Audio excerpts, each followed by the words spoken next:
In this segment of Face the State, we're talking about one of the most exciting things that's come along, at least for me personally, in a long time. Now, as many of you know, I'm a history buff, and we constantly discuss Nevada history and a political history of the United States on this show. We've also talked about World War II veterans before. We're going to do a little bit more of that today, but we're going to throw in veterans from probably Korea, maybe Vietnam, some other things. A wonderful program that probably many of you have never heard of, but is one of the greatest things that I could possibly think of. It's called Honor Flight, just to get you ready for this conversation.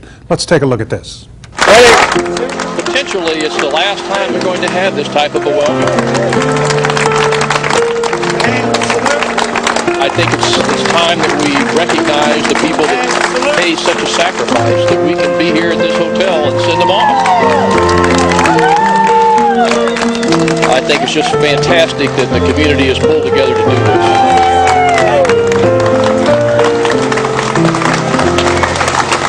And salute.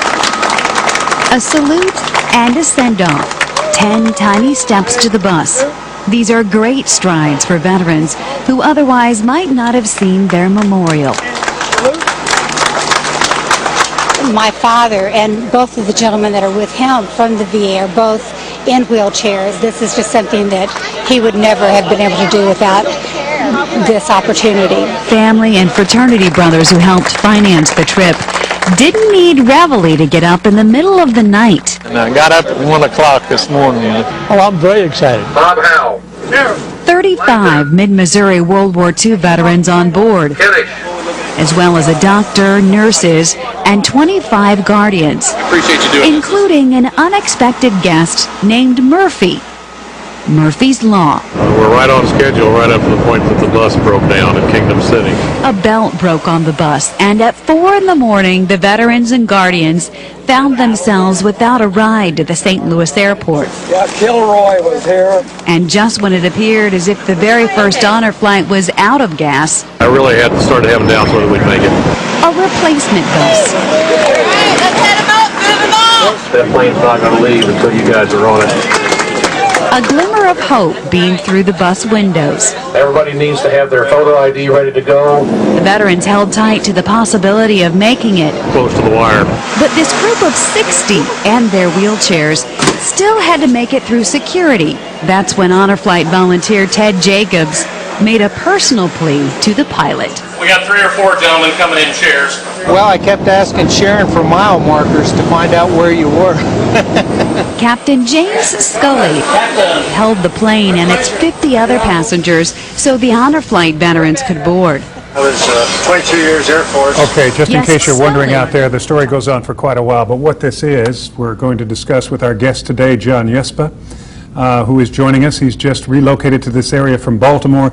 This, as you explained it to me, and as we started to see there, and I got goosebumps when you told me about the plan, when I saw this and some other stuff that you have sent me. This is a program where you go get veterans, well, in the past it's always been from World War II, but Correct. you get them now from all the wars, Correct. who may never have a chance to go back and see their memorials in Washington, and you give them the ride back there Absolutely. to celebrate. Tell us about it. Well, it's designed to honor all veterans. World War II veterans are given the preference because of their health and their age and their priority. We have other veterans from other combats coming along. There are veterans that just volunteer and they act as guardians and go. The World War II veterans get their chance to see their World War II memorial that they haven't ever seen, and there's a whole process. I mean, it's a great trip. They're thanked, they're treated like rock stars, and they're surprised. They don't understand, a lot of them, what it's all about, because they did what they did at that era, just that's what you did. They left work. That was their job. Absolutely, and they came back and just went right back to work and never really talked about it. You hear stories from some of these ladies and gentlemen that they haven't talked about in 40, 50 years, and they'll, even if they haven't met some of their friends and colleagues and soldiers that they served with, they have the same stories and they can talk about it to comrades that they can't talk to family and friends, neighbors.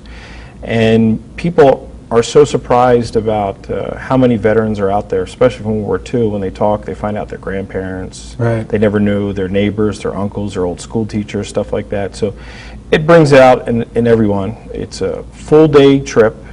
Just once they hit the ground in D.C., they get to see every memorial, the Air Force Memorial, the Vietnam Memorial, the World War II Memorial.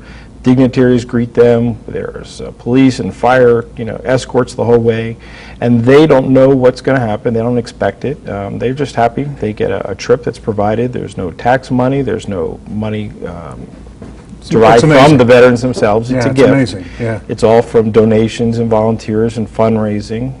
So everything soup to nuts is covered. Hotels, the airplane. They get some uniforms, shirts and stuff like that. Their meals, everything's provided, and it's a lifetime experience for everybody involved. A lot of these guys probably have never seen the nation's capital. Absolutely, that's correct. That they came that close to dying for, and for the rest of us.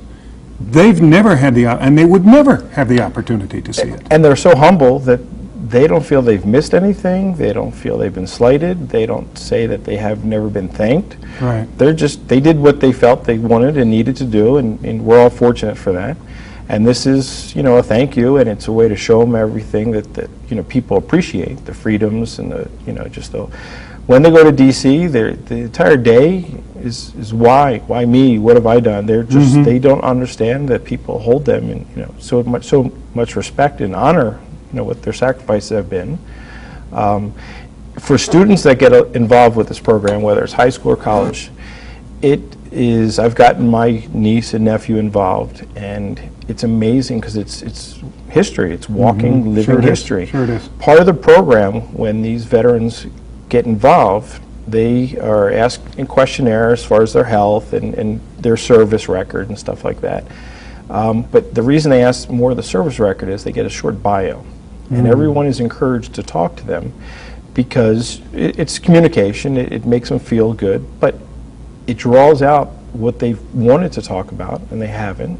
Right. So you hear stories that maybe no one's ever heard before. They meet other soldiers that are with them that they find out that they've never met this soldier and they lived 1,000 miles away, but in Normandy they were 2 blocks away for a year, and they have stories, and it's And that probably a lot of these guys are going to talk about things with their comrades or their new comrades that they would never have discussed with their families. Correct. Stuff that they've just kept bottled up, things they've seen, that the great things that they might not want to share with family, or private issues, or just the gory or stuff that they've compartmentalized and put away, that it gets very emotional, and it's just you're able to walk, for me and other people, to walk through history from somebody that's been there, and it's you can see the movies, and it's not the same as well, it's you can see pictures of Washington, and I was just in Washington a couple of weeks ago doing some live shots. Until you're actually there, you never know.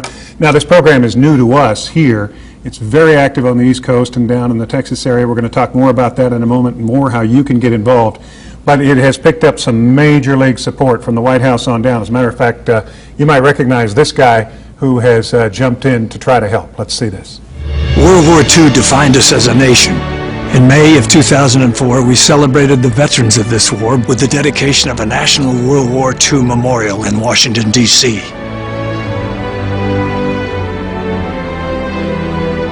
Honor Flight is a non-profit organization whose sole purpose is to fly veterans to visit the memorial dedicated in their honor. Honor Flight has flown nearly 20,000 veterans to the memorial and has a waiting list of over 7,000. It is to these brave Americans to whom we owe a debt of gratitude. But our time to say thank you is running out. Honor Flight is our way of paying tribute to those who gave so much. To make a tax-free donation, please call the number on this screen or visit honorflight.org. Please join me in supporting our World War II veterans and Honor Flight. Thanks. If you didn't happen to recognize that guy, of course, that's Clint Eastwood, probably one of the greatest living film directors of our time, and actors, of course. And he's just one of many. Tracy Atkins and a bunch of other people, and you said before the White House. We're going to run out of time. Okay. But I want to make clear right now that you're only asking for people to help get this organized. You're not asking for money right now. Correct. We need a team. We need some people to help us. We're putting together fundraisers. We still have to do the final paperwork on some of the charity stuff, so we need some board members. It's just a matter of volunteering time. That's all we're looking for to help. Just there's going to be a process when the veterans apply. We have to screen them. We're already getting the information. It's just becoming overwhelming. So it's a matter of just getting some help and some support from locals. And while we're talking about what you can do, these are these wonderful people that just gave it their all, and they're having this once-in-a-lifetime experience. And I keep going back to that thought that many of them fought and died for this and never had a chance to see it. And before we lose them, we're losing World War II veterans, the greatest generation, as Tom Brokaw called them, at the rate of 1,000 a day. And anything we can possibly do for them. We have information on how you can get in touch with John. We would like to show you that as well. There's a website that you can go to, and here it is. It's John Yespa, Honor Flight Nevada, or nv.org, and there's a phone number. We will have it here for you too. This is Baltimore. They have these flights, just tons of them. Only about a minute left. If you're going to leave the audience with anything, what would it be? Go to the website, watch some of the videos, whether it's YouTube or on our site or the national site. They're tear-jerkers. You'll find that when you ask around, you'll meet friends, family, relatives that were there, and it'll open your eyes up to a whole different generation and see them in a different perspective. Why so much passion from you? Most of my family has been in the military, and I've been around military, East Coast, wherever you turn. It's a respect, and when you find out what these guys and women have done. John, thank you so much for sharing this with us. My pleasure. Keep us up to date. We will keep the audience up to date. This is something that everybody needs to get behind. Thank you. John, thank you very much. This is Face the State.